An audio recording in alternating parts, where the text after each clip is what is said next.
Yeah, I think that Rouse, like you said, kind of spoiled us. And when we went different places, we thought that's just how it was. Right. I know when I went to Indiana under Larry Brown, who's another Hall of Fame great coach, he was always asking me questions about how did you guys play, the pick and roll? How did you come down to double team the post?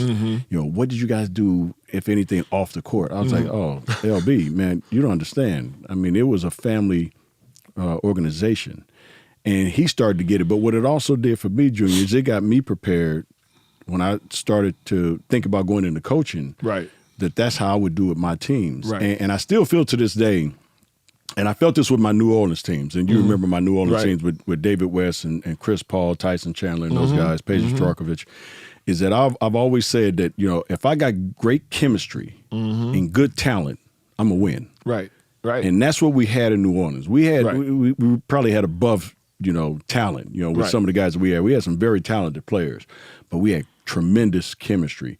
And I took that page from Rao's book. Yep. I would throw Easter parties, and bring all the kids and have, the Easter bunny there and have all these Easter egg hunts and all that stuff. I even had it for the players that I would tell them there's certain eggs out there with money in it. And, these guys are like, what? I was like, wait, you already making $10 million. You looking for an egg that got $5 in it. Right, exactly. And they were, for it. and they were like serious, going after it, and they would come back and they crack open the egg and be like, man, it wouldn't be money. It would be a piece of paper that says $5, So they would have to come to me, Coach, I got this paper, Right, exactly. And so I learned that from Rouse, how important chemistry and family was. Yeah. And like you said, when we went different places, we saw that not everybody, had that same sentiment of thinking that, all I got to do is play with him on the basketball court. I ain't got to get to know him off the court. Right. But you really do. If you really want to be successful, you really need to know your teammates, their families, coaches, families, the whole organization from top to bottom.